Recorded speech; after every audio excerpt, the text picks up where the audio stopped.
Lord Inquisitor.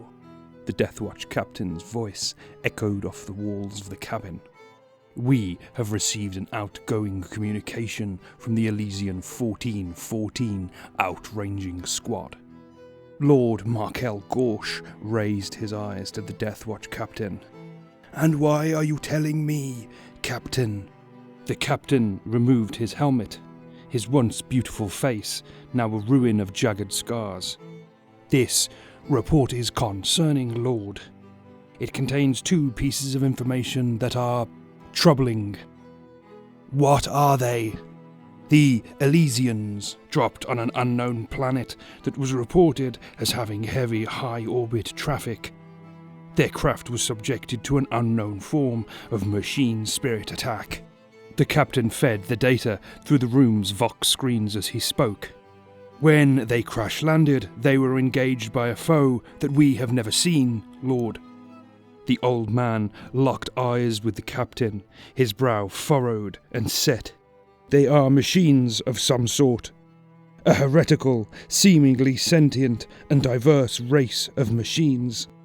The old man keyed a few runes under his desk, and the captain's ears popped as anti-psycho wards embedded deep in the walls flared to life. "They encountered a new species of machine?" The captain considered this for a moment. "I believe so. The machines range in form, ferocity and ability, all the way from bipedal foot soldiers to huge walking sentinels." The old man took a quill and a piece of vellum from a drawer and began writing slowly. "Do you believe, Captain, that they are in some way connected to the vile Necrons?" "No." His response was blunt, but his tone was confident. "The Elysian colonel who sent this report was known to me personally. He had fought the Necron menace and would know them if he encountered them."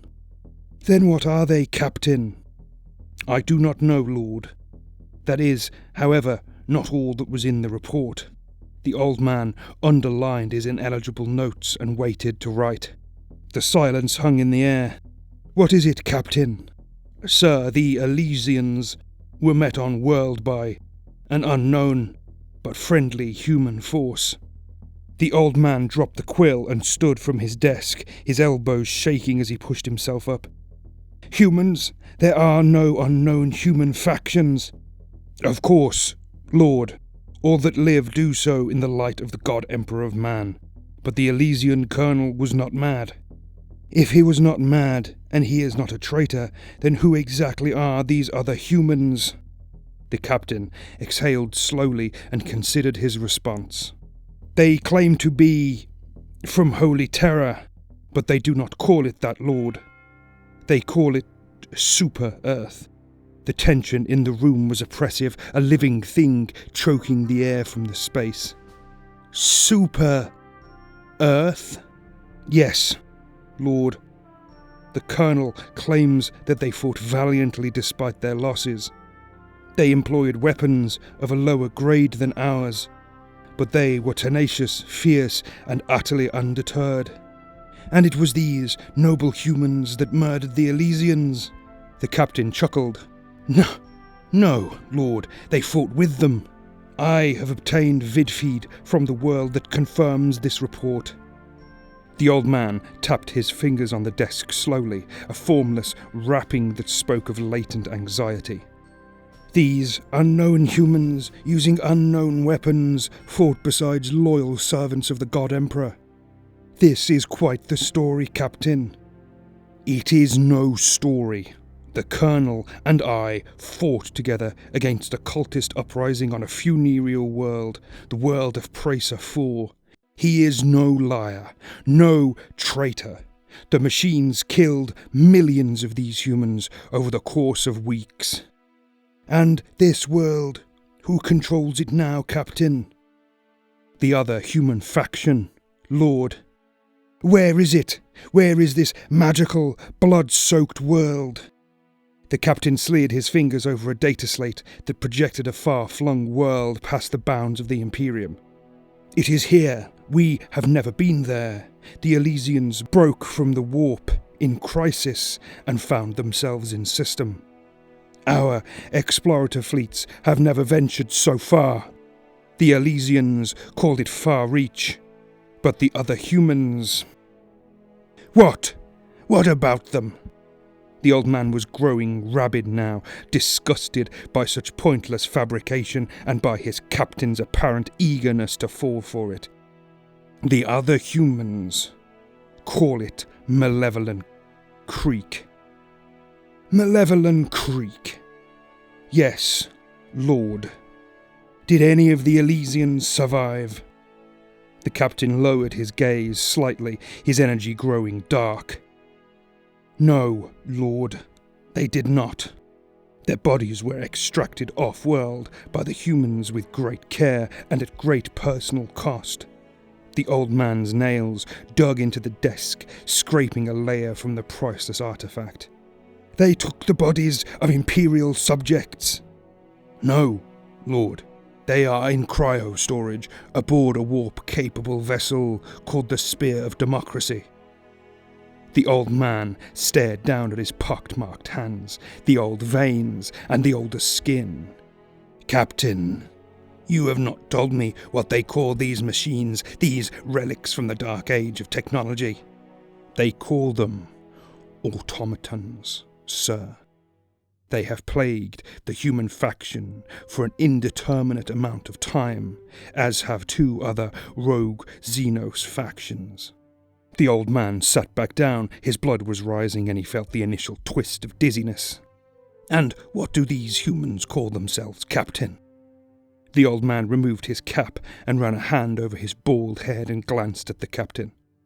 They call themselves humans, sir, but their soldiers are called Helldivers. The old man's voice had turned to molten ice now, low and dreadful, the voice that had killed dozens of worlds with relish and hate. What, in the name of the 9 saints of Baal, are Helldivers, Captain? Move! The shot skittered past Colonel Zelen and was followed by 50 more. He smiled up at the stars and waited for a moment. Around him 400 Helldivers and 12 of his Elysians laughed. They broke cover as one, firing without care into the massed automaton foe. The broken metal bodies were swallowed by the greedy, deep jungle litter instantly. But more red eyes shone, mere meters away. "This is a good war, diver," roared Colonel Zelen. "It is, soldier." The Helldiver keyed a series of codes into the strange data slate on his arm and then pitched a steel ball into the distance. He grabbed Colonel Zelen and screamed, "Get down!" A beam of light, redder than any star, shone skywards. "Here we go!"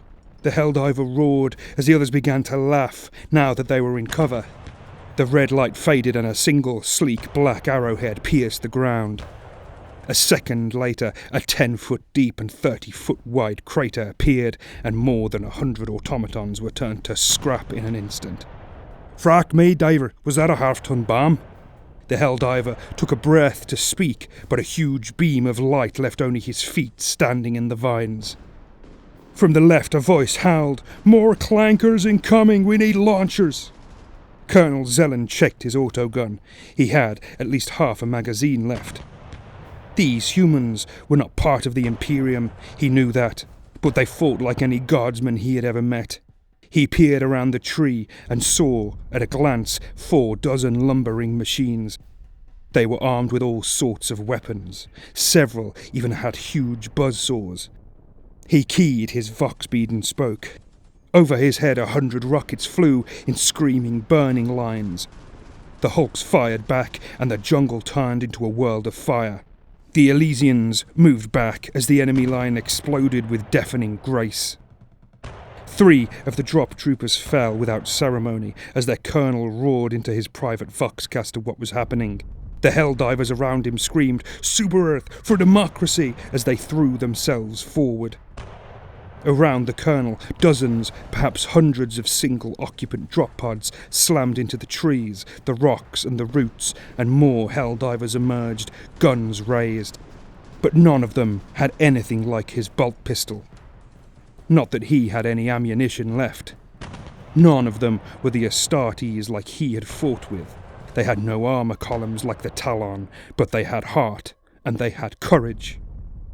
Over the course of 4 days, he saw thousands fall as the world was utterly engulfed in a ceaseless, terrible war. His men fell too, slowly and gradually, resorting to using the weapons of the fallen Helldivers.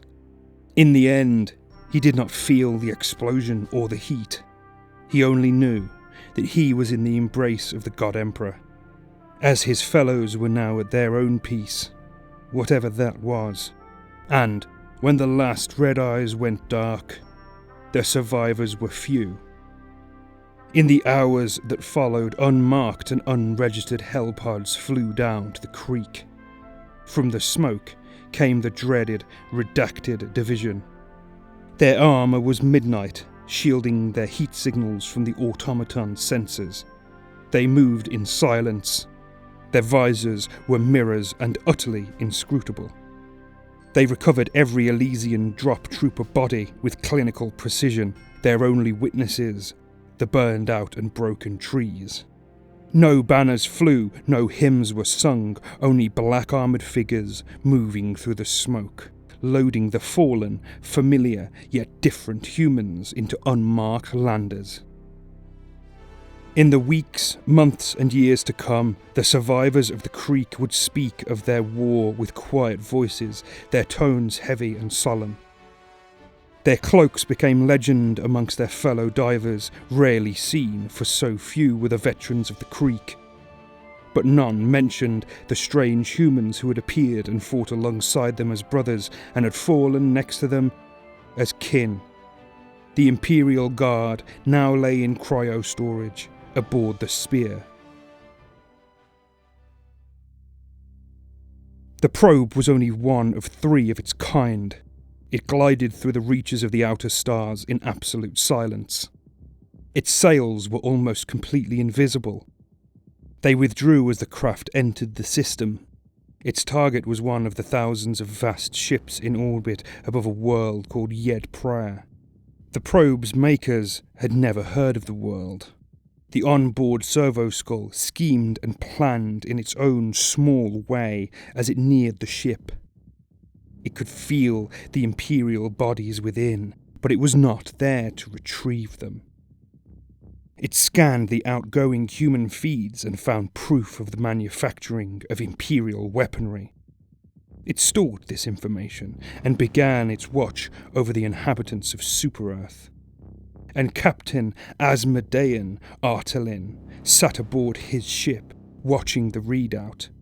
What might be a smile crept across his face, and maybe hope that these distant brothers of the Imperium might win their wars.